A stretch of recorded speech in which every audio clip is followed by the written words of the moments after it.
All right, ladies and gentlemen, welcome to the U.S. Marine Corps Junior Nationals here in Fargo, North Dakota. I'm Andy Spay. With me is Vanessa Oswalt. We've got action right off the bat. Natalie Radecki in the red from Delaware at 95 pounds in the finals here as a 2-0 lead over Zoey Haney. And how do you like it when you see your athletes, or you're a coach, I should say, by way of introduction, but Vanessa, when you see an athlete come right off the whistle and get points like that? It means they're ready to go. I mean, she's coming out here fired up and action right off the rip, so she's ready to go. They both are, really. Yeah, the bright lights, the big stage here, Fargo. Doesn't get much better for high school wrestlers. We're on the far end zone here in the Fargo Dome, so you have a whole wall of athletes and fans and friends and relatives watching on. Makes for a great environment. As front headlock now for Haney as she tries to get on the scoreboard herself. She's working to get behind, got pressure on that head. Back on her feet now. Yeah, unfazed by that first takedown. Early in the match, you got to figure nobody.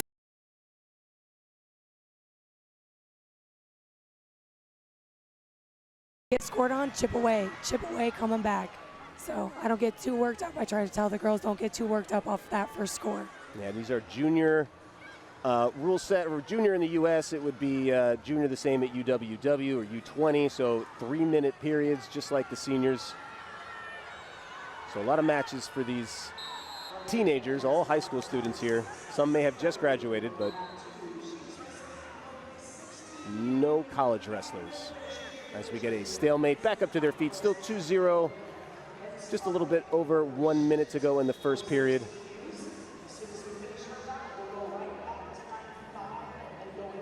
Haney is from Troy, Missouri. She's a senior, graduate of Troy Buchanan High School, as Radecki shoots in, and it looks like Haney is going to get a passivity warning. I believe that's just her first, where the Fighting Blue Hens are located. Back in this front headlock position. Not a whole lot of action coming from here. Yeah, you like that if you have a lead and you're trying to chew up some clock, right? That's a great position to run down a clock, but you know, it's still early, so if you have a good sequence of moves from there, you want to go from there, but nothing happening for Haney there. Nice low attack by Radecki. Can she finish? She's got another leg. She's climbing all the way up, elevating that trailing leg. Nothing yet for Radecki. Haney getting tough on that far ankle. She's not letting go, and now she concedes the 2. And a turn from Radecki, and that is good short time wrestling. And you always want your wrestlers to score when there's a little bit of left of time in the period or the match. I mean, that's when you win those bouts. Oh yeah, we got break here. I think we're going to get a quick replay here.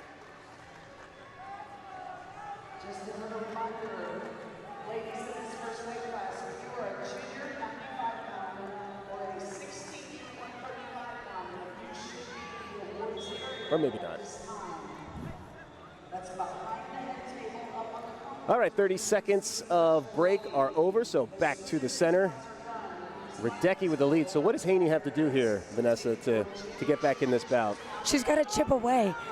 We got to have some action from this front headlock. We've gotten in it about 3 or 4 times now. We've got to score. And it's as if she was listening. There was that big go-behind attempt, but Radecki got that arm up in time and kind of shucked Haney. Oh, we're going that cross knee. We got to keep running. There we go. Yeah, staying on it. So some good instruction to Haney in her corner. It sounds like you and their coaches might be on similar wavelengths right now. Right. We got to get those knees together, get that leg lift. Oh. Back on our feet. Got the toe locked up on that bent leg.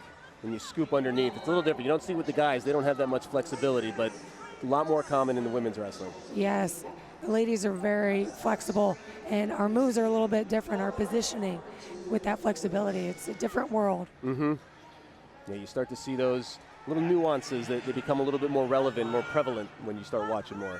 Back in that front headlock position, we got to really be heavy there, snap that head. Sucker drag, and Radecki trying to score points off that front headlock. When you go to the well too often, sometimes your opponent learns those tendencies.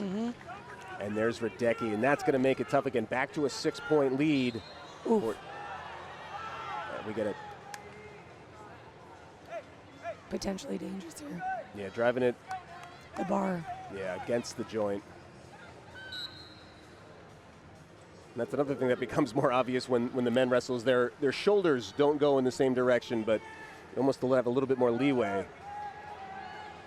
Shot in from Radecki. She's stretched out, though, by Haney. She's got her hips down. Can Radecki muscle that leg in and score, or will she get tipped over with the belly whizzer? No scores. We got to get those hips in. Oof.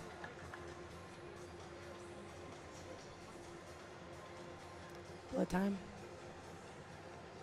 And Haney has sprung a leak, it looks like. Just pinching her nose.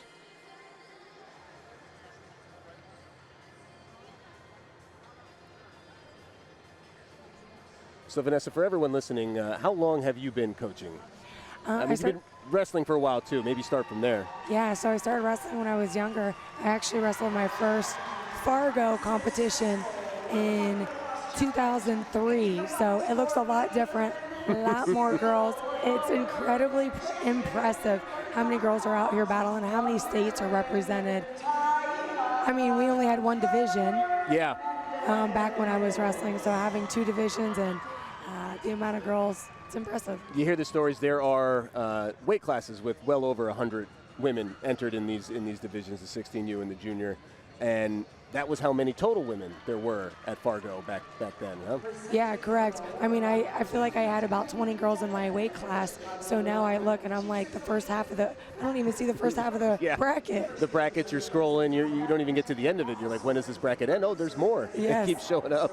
Yes, these girls are, 2 days of battling, and it's a gauntlet, I tell them. You got to be ready for it. Every match, one match at a time. And then coaching, you've been coaching in Ohio, Northeast Ohio? Yes. Or no, Central Ohio. Central Ohio, Caught myself there. Yes, I've actually first started, I moved back to Ohio back in 2017, started coaching the boys, and then we kicked off the sanctioning efforts. And so I started coaching girls only in 2019 and really started working freestyle with them then. So. And all levels, mostly the high school girls? Mostly high school, but I jump in with the youth, and then middle school I jump in every now and then, but mainly high school. Great. Well, the wealth of knowledge, and we're very happy to have you, Vanessa. Glad you're on this broadcast as action continues again. We have 1 minute to go and a 6-point lead for Radecki after that blood time pause. And Radecki, she just needs to chew up some time here. She knows Haney's coming after her. Can Haney get a home run here? Haney's got to look to score here. We got to be heavy on that front head. We got to get that ankle. Yeah, he's got to be thinking more than two. You got to think chain. If she wants to get back in this, Radecki, with 2 hands on that arm, just wants to hang out there. With this short time, we got to look for those big moves now.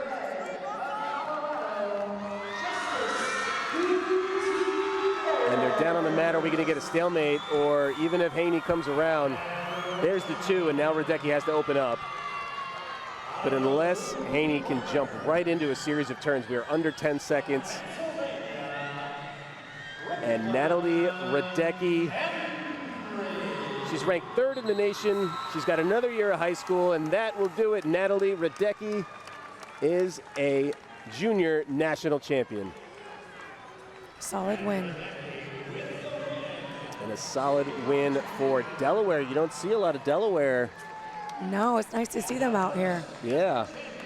Small state, but rich in wrestling history still in the Northeast.